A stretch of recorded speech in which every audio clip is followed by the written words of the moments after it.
So I'm here again with another video, just to see what sticks.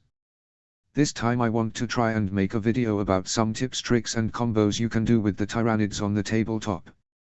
If this video gets enough attention, I will make more. So let's begin, shall we? First we will look at an obvious combo that I'm sure any Tyranid player has at least thought of, and that's the Synapse bomb. You see, there is a 1 CP stratagem in the Synaptic Nexus detachment that rolls 6d6 and deals mortals when an enemy unit fails a battle shock. You only need a Synapse creature to be near them and for them to fail fire battle shock test. Now we have several ways of creating said battle shock. Firstly, in the movement phase we have the Morlock. He will battle shock on a 6 when he arrives on the field.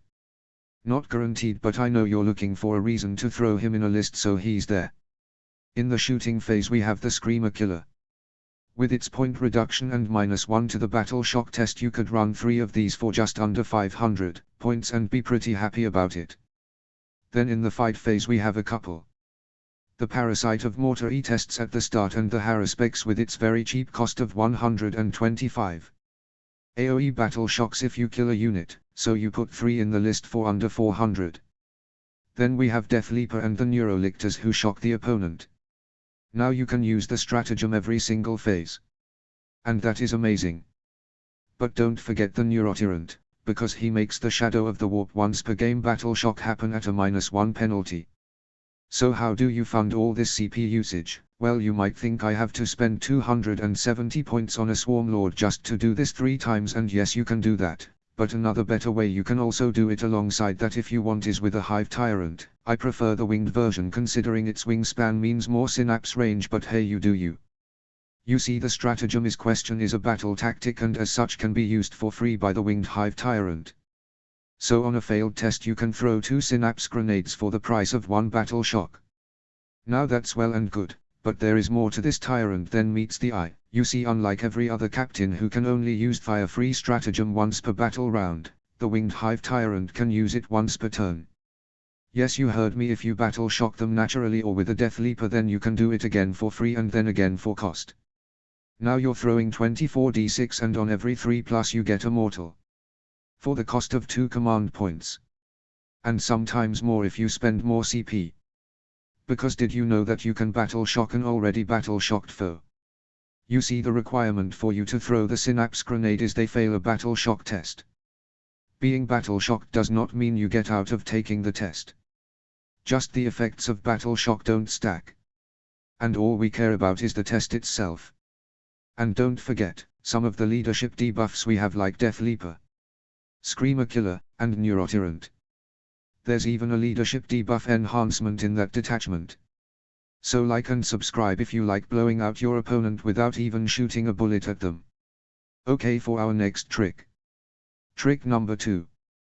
The Gargoyle Parking Lot. Now you probably have seen this done 1 or 2 times using gargoyles to make opponents get trapped in the deployment zone. And every time I do it, it feels great. And there are several ways to do it. So first you deploy a line of gargoyles 7 across and 3 behind them in coherency, space them out so you can pull gargoyles from the sides if they die. Then on turn 1, if you win the roll-off, move them 12 inches and advance them for an average of 3 more inches. Then shoot any target. I like cultists. And move another 6 inches. Because they have move shoot move. You now have covered 21 inches give or take, of the 24 inches of no man's land. And because they fly, you can move over obstacles for a movement tax and not be so bothered. You can also move through ruins because they are infantry. Do this for center, left and right flank. When your opponent takes his turn, he will have about 3 inches he can move. Then he can shoot and charge your units. You have now lost 250 points of gargoyle. But you're endless swarm and have a Swarm Lord for extra CP, so you endless multitude and save 1. Or make one of them a 20-man and now you have 24 later. At no cost to you. The whole rest of your team is on the middle primaries and your opponent can't contest them. So you max out 15 primaries to start the game. Then the next turn you deep strike your 10 or 20-man gargoyle squad 9 inches away from your opponent. Bonus points if you have a total of 6 gargoyle squads, 3 in deep strike. And you shoot into anything. This time it can be Tsangors, and you move 6 inches closer. Now your opponent goes and moves 3 more inches up the board and your score is 30 primary, and sure deploy teleport Homer in the middle. No one can stop you. You haven't even seen your opponent all game, all he's done is kill the same gargoyle squad for 2 turns. And then you endless multitude it, and on turn 3 when he's finally made it to an objective you deep strike in the gargoyles. Behind enemy lines, on objectives, behind buildings, rapid ingress. If you feel like it's funny, set them up so they just move, shoot, move onto an objective. Because they are battle line and as such have 2 OC, so that 20 OC. For a group of 10. No idea what else you put in your list, maybe 3 non-assimilators. Doesn't matter because your opponent has to perfect his primary for the rest of the game. And you have a swarm lord on your home objective who's leading a swarm. You can also do this in other detachments as well, like the Vanguard detachment. Start the guards on the field, teleport them turn 1 and shoot, causing you to move, then be 3 inches exactly away from the opponent. This works well because if you don't go first you can have them hiding in a building waiting to fly on 2 objectives instead. I have many more, but for this video I'm keeping it to 3. Speaking of. Number 3. The Genestealer Broodlord Wombo Combo. For this you need to be in the invasion fleet. You need a 10-man of Genestealers. 1 Broodlord and some CP. First you scout your unit into a nearby ruins and wait for your time to make a charge. Shouldn't be long you scout. And your target should be a block of infantry like Terminators. Something worth the points. Use the stratagem to change into your detachment rule for sustained hits against infantry, if you have not selected that one. And use your strat to critically hit on 5s. Then begin rolling 40 attacks into the termis. Reroll all your 1s to hit, cause you're a Genestealer, and cause extra hits on 5s, then you should have 53 hits give or take. Then reroll your wound rolls of 1 if they are on an objective you want.